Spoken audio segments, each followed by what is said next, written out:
Doug Eck. 30 laps the distance. Super late models are green.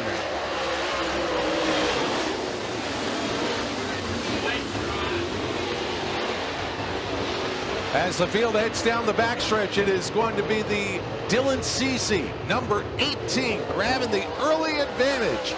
As we've got trouble over in turns 3 and 4 here as the field comes down to complete lap number 1. Ryan Scott is involved. I believe Bob Dormier stopped to avoid contact. Bo Dobby may have had to shuffle the deck up there on the outside as well. Jenko and Cece bring him down. Green is out. We're back underway. Pack rolls off turn number 2, and this time it is going to be Jenko trying to jump to the lead on the outside going into turn number 3, and he's around in 3. Bedell avoids contact. Others will not.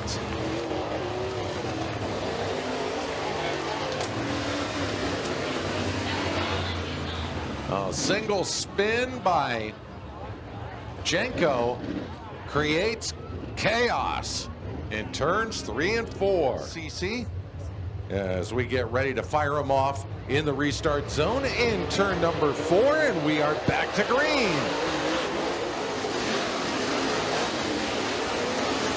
CC motors off at the front of the field as they roar down into turns 3 and 4. Opening up a nice little gap here over the 7J of Kyle Bedell in second. And it looks like that is one of the Eck machines in third. That's either going to be Nick Eck or it'll be the 20J of Doug Eck. I believe that'll be Nick, as he was right up there near the front of the field in one of his heat races earlier tonight. And that is Nick battling it out here for the number 2 spot, and they're watching that number 18 in front of them getting smaller and smaller and smaller. Nice move by Logan Jacquet a little bit further back in the field as he slips past the Kyle Weiser, number 34. Whoa, boy, a 2-bagger move there off the corner for Dormier in the number 19. It is getting crazy back there with Ryan Scott and Doug Eck all mixing it up back there, along with the Oaks number 22. They're all just trying to jackrabbit away because they know that on an open track, the leader might catch them and put them 1 lap down to the lead pace.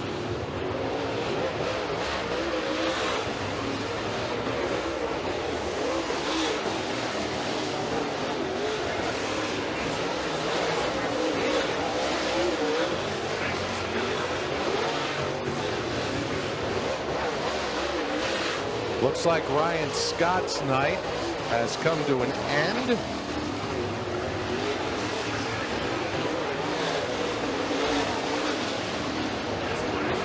Ryan Scott winds up parked down in the infield. Dylan Cece pulling a full straightaway on Bedell right now.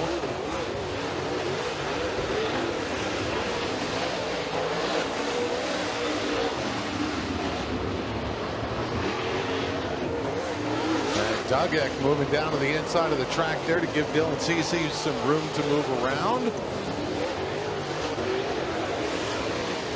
And another car pulling off. Well, that'll be Doug Eck tucking into the safety of the infield behind the guardrail over in turns 3 and 4.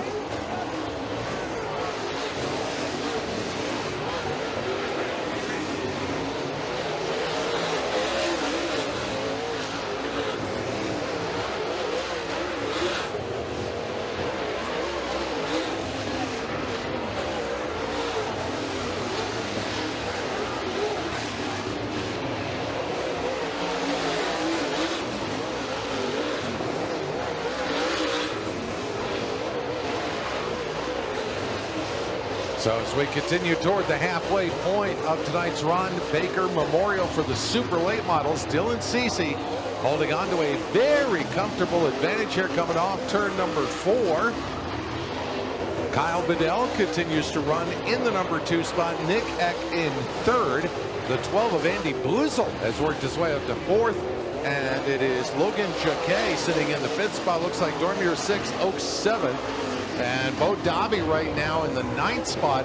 Final car on the lead lap, but about to go 1 lap down as Cece is able to motor down to the inside, steal that position away as they come off turn number 4.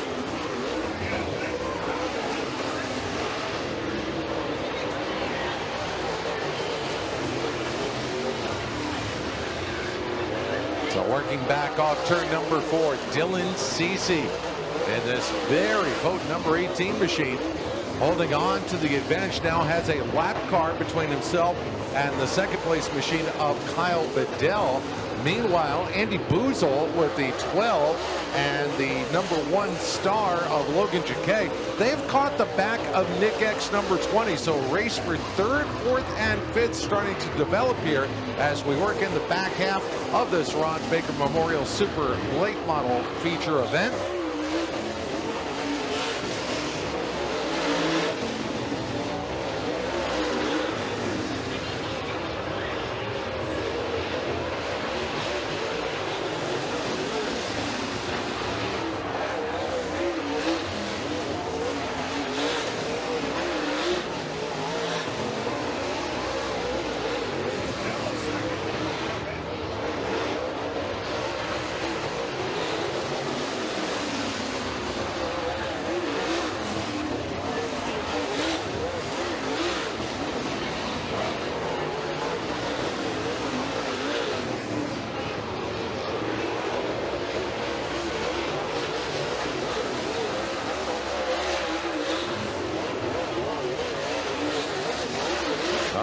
Another one bites the dust. Unfortunately, Kyle Weiser with the number 34 becomes another retiree here in tonight's Super Late Model feature event that has been the Dylan Cece show at the front of the field as he continues on the charge, working down toward the final couple of laps of this feature event.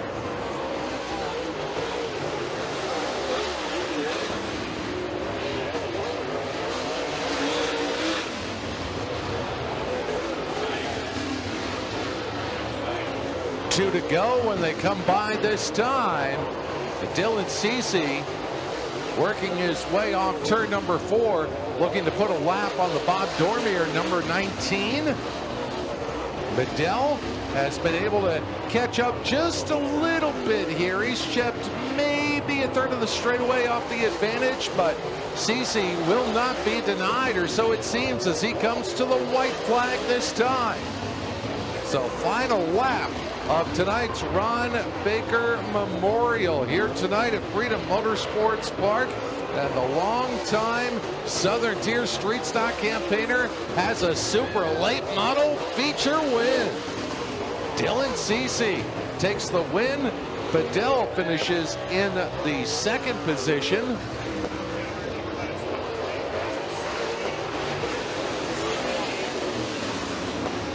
Rest of the field coming through. 3rd spot is going to go to Nick Eck, followed by Boozle in 4th, and Logan Jacquet rounds out your top 5 finishers. Good, you'll pay for it this next time. You drive and I get drunk. Damn. All right, he is out of the car, ladies and gentlemen, picking up the first Super Late Model win of 2024 here in tonight's Ron Baker Memorial. It's Dylan Cece. So I'm used to seeing you drive a street stock. How did you get your hands on one of these? Oh man, we got into this 2 years ago, I guess, and it's hard. The street stock stuff we have down pretty good, and jumping into this, you know what I mean? You show up to races and just qualifying for the races is tough. This is only our 2nd win with it, and it's just everywhere you go, there's competition. I mean, even tonight, Jenko on the front row with me, Bedell, Greg Oakes, you're racing with him. There's so many guys, and to come here and to win is not what we expected, but it was awesome. Who do you want to say thank you to? I got to thank my car owner, Russ and Jamie Clark, for sure. It wouldn't be possible without them. The crew, Jacob, he busts his butt every week on this thing with me. It's pretty much him and I most nights. Keystone Rail Recovery, Joel Smith at CRS, he does a lot for me. Creekside Entertainment, Camp Bell's Repair and Collision, Joey Bainey Media, Whoa Nelly Photos, All-Star Performance, Penske Shocks by JDS, Twin Hickory Golf Course, Schaefer's Oil by Brad Smith, Cochran Towing. There's a ton of people that help us, and without them it wouldn't be possible. Definitely my wife and kids. We put a lot of time into this, and she doesn't complain one bit. You know, we're at the shop every night working on this thing, and without her it wouldn't be possible. All right, well, you're a winner tonight.